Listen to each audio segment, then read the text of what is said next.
भारतीय वायुसेना को स्वदेश में विकसित लड़ाकू विमान तेजस की 48,000 करोड़ रुपए की खरीद सौदे के तहत पहली डिलीवरी मार्च 2024 में मिलेगी। हिंदुस्तान एरोनॉटिक्स लिमिटेड के चेयरमैन आर माधवन ने रविवार को कहा कि पहली डिलीवरी में 4 विमान दिए जाने के बाद 2025 से 83 विमानों की सप्लाई पूरी होने तक हर साल 16 विमान वायुसेना को उपलब्ध कराए जाएंगे। एचएएल के प्रबंध निदेशक पद की भी जिम्मेदारी संभाल रहे माधवन ने यह दावा किया है कि कई देश इस भारतीय लड़ाकू विमान की खरीद में दिलचस्पी दिखा रहे हैं और कंपनी को अगले 2 साल में इस विमान का पहला निर्यात ऑर्डर मिल जाने की उम्मीद है।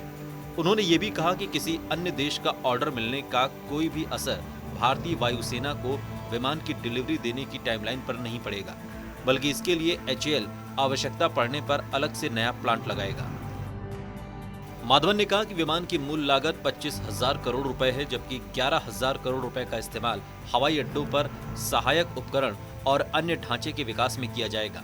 वहीं करीब 7,000 करोड़ रुपए सीमा शुल्क और जीएसटी पर खर्च होगा। एचएएल के अध्यक्ष के मुताबिक तेजस के हर लड़ाकू संस्करण की कीमत 309 करोड़ रुपए होगी। वहीं प्रशिक्षण विमान 280 करोड़ रुपए में मिलेगा। 48,000 करोड़ रुपए की कुल लागत में 2500 करोड़ रुपए डिजाइन और विकास लागत है, जो एरोनॉटिकल डेवलपमेंट एजेंसी को दिया जाएगा। करीब 2,250 करोड़ रुपए विदेशी मुद्रा विनिमय दर के लिए रखा गया है। आपको बता दें कि प्रधानमंत्री नरेंद्र मोदी की अध्यक्षता वाली सुरक्षा मामलों की कैबिनेट समिति ने 13 जनवरी को वायुसेना के लिए तेजस के ज्यादा उन्नत संस्करण मार्का 1A के 73 विमान खरीदने के साथ ही इसके 10 ट्रेनर संस्करण खरीदने के सौदे को मंजूरी दी थी। करीब 48,000 करोड़ रुपए के सौदे के औपचारिक अनुबंध पर भारतीय वायुसेना और एचएएल आगामी 5 फरवरी को राष्ट्रपति रामनाथ कोविंद की मौजूदगी में एरो इंडिया शो के दौरान हस्ताक्षर करेंगे। एक आकलन के हिसाब से अगले 5 साल में भारत करीब 130 अरब डॉलर का उपयोग विभिन्न प्रकार की खरीद में करेगा।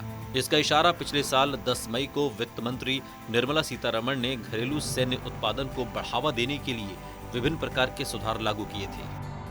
माधवन ने एक बार फिर दावा किया है कि तेजस मार्का 1A लड़ाकू विमान प्रदर्शन के हिसाब से चीन के JF-17 लड़ाकू विमान के मुकाबले कहीं ज्यादा बेहतर है। उन्होंने कहा कि संपूर्ण तकनीकी में आगे होने के साथ ही तेजस में JF-17 के मुकाबले ज्यादा अच्छा इंजन, रडार सिस्टम और इलेक्ट्रॉनिक वॉरफेयर सूट लगा हुआ है।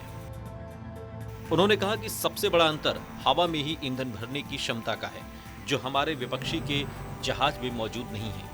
माधवन ने यह भी कहा कि तेजस मार्का 1A लद्दाख के दुर्गम पर्वतीय इलाके के सभी हिस्सों में किसी भी अन्य लड़ाकू विमान की तरह ही अभियान चलाने में सक्षम होगा।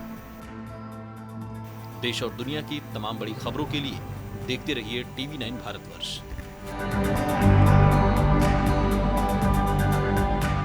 अड़ी सोमवार से शुक्रवार शाम 6 बजे सिर्फ TV9 भारतवर्ष पर।